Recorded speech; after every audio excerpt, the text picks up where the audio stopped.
Hi, welcome to One Word a Day. I'm Sophie, your pilot into the universe of Chinese. We are going to continue our journey in doing this one word a day Chinese phrase. And actually, yesterday's phrase and today's are one because it's 9 characters long. It's going to take too long, so I split it into 2 days. So actually, this is one word today, technically, right? So 叫苦连天 was like 2 days ago. We talked about 叫苦连天. It's somebody who is crying bitter, who is drawing attention to themselves, that they're announcing basically dramatically they're suffering. So that's a kind of 叫苦连天, basically complaining, right?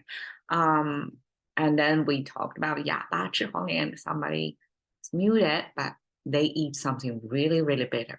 So it's a contrast to 叫苦连天, that they cannot vocalize their suffering. And the second part of it is 有苦难言. So here today, I'm actually introducing a common, more colloquial Chinese descriptions of life situations. So 哑巴吃黄连 describe a specific case of what happened. It's relatable as in life.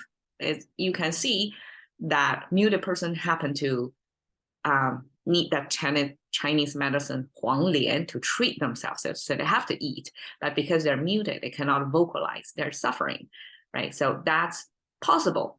And then here, 有苦难言, we add this 4 character. On top of that, description is to, like, in case you don't get the message, 哑巴吃黄连, in case you don't get it, just by saying like, what do you mean? Like why, like what the mute person have to do with the situation here, right? In case you don't get it, here, 有苦难言, generalize or extract the moral lesson from 哑巴吃黄连. So here is immediately going after that description of a super short story of muted person eating a top bitter Chinese medicine. That's what happened, right?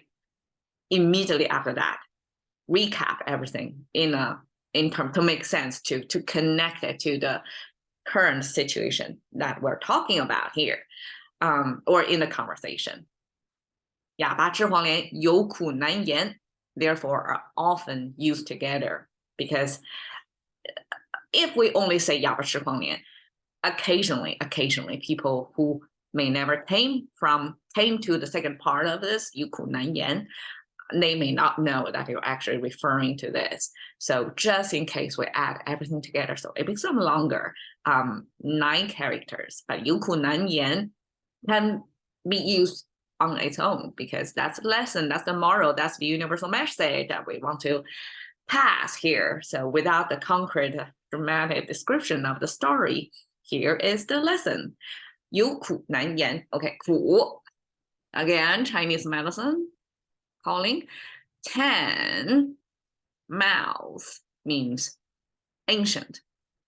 That's the Chinese concept to capture what would be considered ancient. It's 10 generations ago. So basically 300 years ago, that'll be considered ancient time.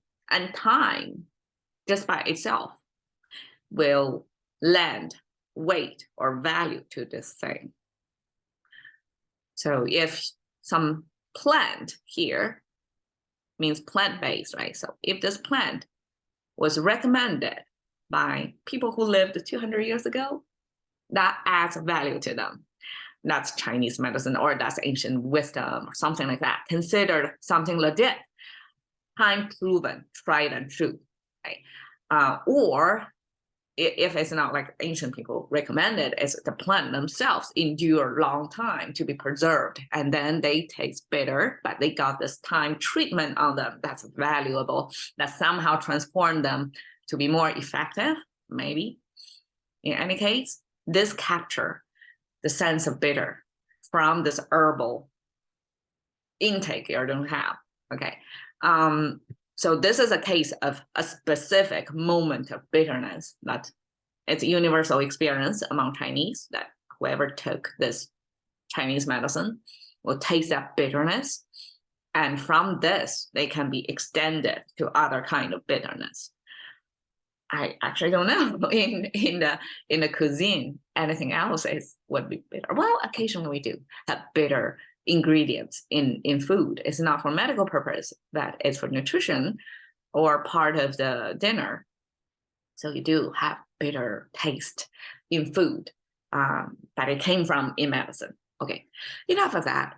有 this 3-finger hand over hovering this meat symbol, this kind of omega sign with 2 horizontal lines. That's Chinese representation of meat, a piece of meat cut in that shape. And the hand next to meat means you own a piece of meat. That hand symbol means ownership. It belongs, it's in your hand or next to your hand. It's yours. And this ownership, this half, extended into not just meat, everything important. That's, you know, worthy of showing this is your property, this is your thing. And that's from having meat becomes having other things in life. So here it's having the bitterness. So apparently this meat, this pleasant thing even can be replaced by whatever comes at you. In this case, it's bitterness. So having bitter, right? Just like the muted person having that 黄连, that bitter medicine, that's the kind of half bitter. And then have here just mean not only ownership, probably experiencing bitterness, but it's hard to speak, hard to call it out, right? This heart came from this bird symbol. You see, contemporary Chinese abstract, it's hard to see as a bird, but ancient character still keep that bird-looking head with a beak, with the eyes, and with the fluid body shape, and with the fluffy feathers looking like that. That's a bird in flight. That looks aerodynamic and very birdy, looking like that.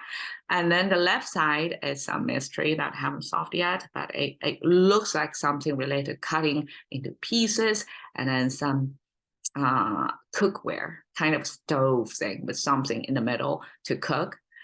Probably that's catch the bird, cut the bird, cook the bird. Wow, I just alliterate. 3 C's, catch, cut, cook the bird. The whole process probably would be regarded as something difficult to do, because the most difficult part is catching a bird. I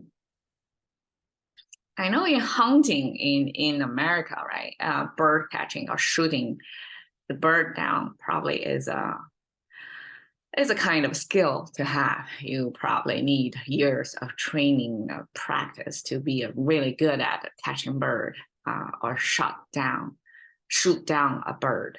But I don't know how ancient Chinese actually catch a bird.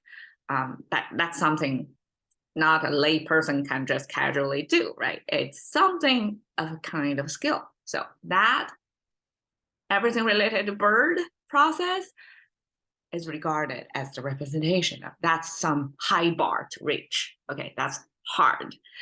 And yan, we have this, again, mouse symbol. You see mouse symbol, pretty universal symbols. And then this pointer, this is, even if it looks like a plant, I regard it as a stylized pointer. It's like a focus sign, like you're sighting of cross to draw attention to something. And this is the tip of the tongue. So this connector or attention drawer in between means that this is something inside, but because you cannot really draw an anatomy picture like that, so this is language creator's way to draw attention to something inside the mouse, and you can only see the tip of it. That's my interpretation. Could be something else that when in their mind when they were creating this character. And then the 2 horizontal lines are the sound bites coming out of it, the result. So you have the mechanism of making sound, and you have the result, the sound coming out of it. Well, I don't know. Sorry for the timer. I don't know why I had a timer. Okay, then the whole thing simply means speaking, the process, the mechanism and the result of speaking. Yeah, in that I regard Chinese as it's distilled life experience or the physical mechanisms, like how things work in a very succinct way to capture the essence of that thing. It's about the speaking. We have the organs related to it, and we have the result from it, and that captured the main thing about it, and that's the icon here. 有苦难言 simply is the moral lesson from 哑巴吃黄连, that experiencing, well, I try to find an English concept about it, and the best came up is silent pain. It's you enduring that pain alone. You cannot share. You cannot announce, definitely. You cannot even share it with anybody. And that's the kind of suffering we're talking about. It's the deep suffering that's unshareable. All kinds of situations in life that call for this decision, right? Like even if you're not a mute person, you can talk, you can complain, you can announce it, even you can come up to YouTube to talk, to bitch about things, right? But in certain situations, like depicted by this motion, this guy kind of almost want to cry, but cannot really. He can only puff some air out. He cannot make a sound of crying. He cannot let anybody know that he's suffering. I guess in this context, it's understandable, like especially probably gender role, like in men, they cannot cry. They are not expected to cry. Cry is kind of shameful for them. Cry shaming, can we call that? And then, so men probably in certain situations, they cannot cry or voice out their suffering internally, and that's the motion. That's the 哑巴吃黄连，有苦难言. That's one application of this phrase.